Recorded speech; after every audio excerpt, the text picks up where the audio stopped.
છે ઉજાસ કમિટીને વિનંતી છે કે તેઓ સ્ટેજ પર પોતાનું સ્થાન ગ્રહણ કરી લે।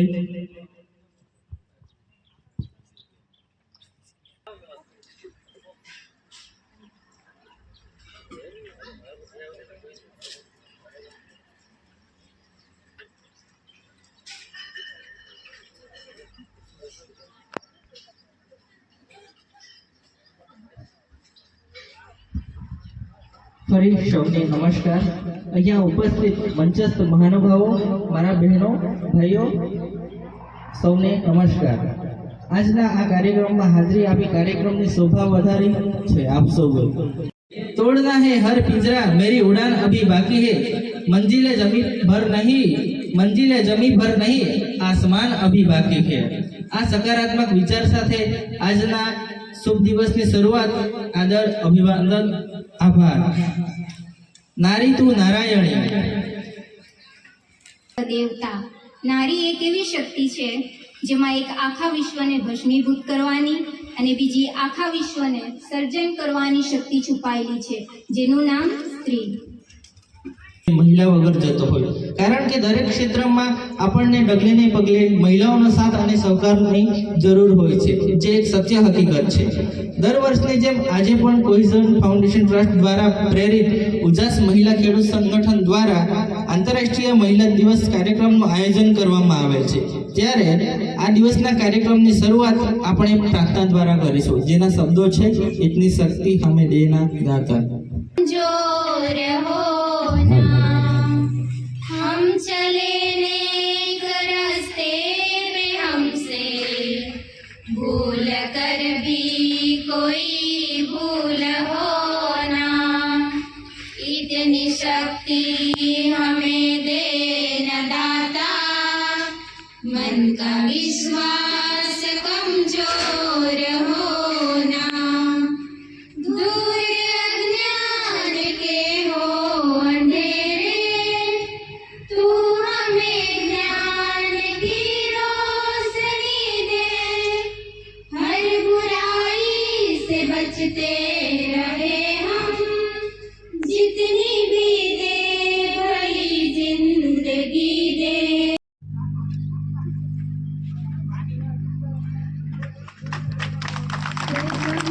करोति कल्याणम् आरोग्यं धन संपदा, शत्रुबुद्धि विनाशाय दीपकाय नमोस्तुते, दीप ज्योति परब्रह्म, दीप ज्योति जनार्दन, दीपो हरतु मे पापं, संध्या दीपो नमोस्तुते। કોઈ દીપ પ્રગટાવી જાઓ। તમામ મહેમાનોનો આભાર કે જેમણે દીપ પ્રાગટ્ય દ્વારા આજના દિવસને જ્યોતિમય બનાવ્યો છે। અત્યારે હું બવાડા સંગઠનના બહેનોને વિનંતી કરીશ કે તેઓ આવી સ્વાગત નૃત્ય રજૂ કરશે।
हूँ।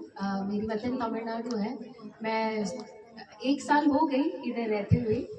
ગુજરાતી થોડી થોડી આવડે છે પણ બહુ વધારે નથી. હું તમારી સાથે આજે હિન્દીમાં વાત કરું છું. आज आप सबको मिलके मुझे मन में बहुत ही खुशी हो रहा है. मैं आपसे कुछ बताना चाहती हूँ, शेयर करना चाहती हूँ. वुमेन्स डे इसको आज हम इसलिए है इधर है कि वुमेन्स डे को सेलिब्रेट करने के लिए, महिला दिवस उसका उजवनी सेलिब्रेट करने के लिए. बट महिला दिवस सेलिब्रेट क्यों करना है, महिलाओं को सेलिब्रेट क्यों करना है, इसका विचार थोड़ा हमें करना चाहिए. मर्द को क्यों नहीं, महिला को क्यों सेलिब्रेट कर रहे हैं? इसको इस सवाल का जवाब ढूंढने के लिए हमें थोड़ा पीछे जाना पड़ेगा. अब क्यों तुम्हें ये क्यों चाहिए? ऐसे बहुत सारा नाम महिला ने सुना होगा. महिला कौन है उसके लिए भी समाज ने डेफिनेशन किया था.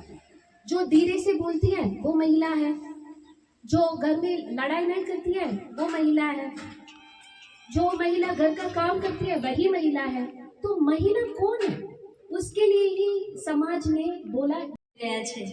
તો કોહેઝન ફાઉન્ડેશન ટ્રસ્ટ અને ઉજાસ મહિલા ખેડૂત સંગઠન દ્વારા આજના આયોજન માટે હું પહેલા તો ઉપર જે કમિટીના સભ્યો બેઠા છે એમને વધારે પડતું અભિનંદન આપવા માંગુ છું, કેમ કે એમણે આ આયોજન કરવા પહેલા એમણે ઘણી બધી વ્યવસ્થાઓ અને ઘણી બધી ચર્ચાઓ પણ કરી છે કે નહીં, જે પોતાનો દિવસ છે, આજે આપણા બહેનોનો દિવસ છે તો એને ભલે 8 તારીખે જતો રહ્યો છે પણ આજે આપણે એને આયોજન કરીને પછી ઉજવણી કરીએ.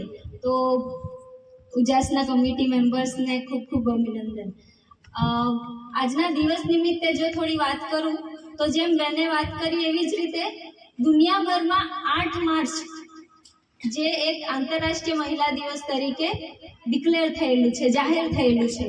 અને એ કેમ જાહેર થયું છે તો કે આપણા જેવા અલગ અલગ બહેનો જે નબળામાં નબળી પરિસ્થિતિમાંથી કે અલગ અલગ સંઘર્ષોમાંથી બહાર નીકળ્યા છે અને ક્યાંક સ્તરે પહોંચીને પોતાનું આગવી ઓળખ ઊભી કરી છે, એને ઉજવણી કરવા માટે, એને સેલિબ્રેટ કરવા માટે આજનો દિવસ ઉજવવામાં આવે છે. તેમજ આપણા જેવા બહેનોને, બેને જેમ વાત કરી કે અલગ અલગ ક્ષેત્રમાં જે બહેનો હતા એમને પોતાના અધિકારો અને પોતાની જે સ્થળ મળ્યું છે, જે તક મળી છે, એ તક એમણે જે ઝડપી છે એવા ઉદાહરણો બીજા બહેનોને પણ મળે. એ દરેક ક્ષેત્રમાં હોય, પછી શિક્ષણ ક્ષેત્રે હોય કે આરોગ્ય ક્ષેત્રે હોય કે પછી 25 વર્ષની ઉંમર એમ જોવા જઈએ તો ખૂબ યંગ અવસ્થા, એટલે કે યુવા અવસ્થા, એકદમ યુવાન થઈ ગઈ છે સંસ્થા એમ કહેવાય.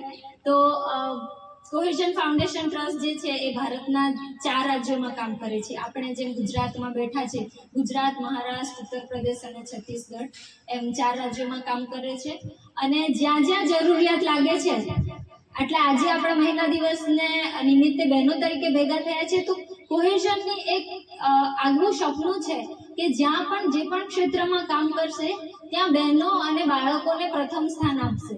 કેમ કે જ્યાં જ્યાં જરૂરિયાત લાગે છે આપણે જોઈએ છીએ ત્યાં બહેનો ક્યાંક ને ક્યાંક આજની પરિસ્થિતિમાં પણ કેટલાક એવા વર્ગ કે કેટલાક એવા વિસ્તારો છે જ્યાં બહેનો હજુ પણ બહાર આવી નથી શકી. તો એવા વિસ્તારોમાં બહેનો અને બાળકોને પ્રથમ આગવું સ્થાન આપે છે એમના કાર્યક્ષેત્રમાં.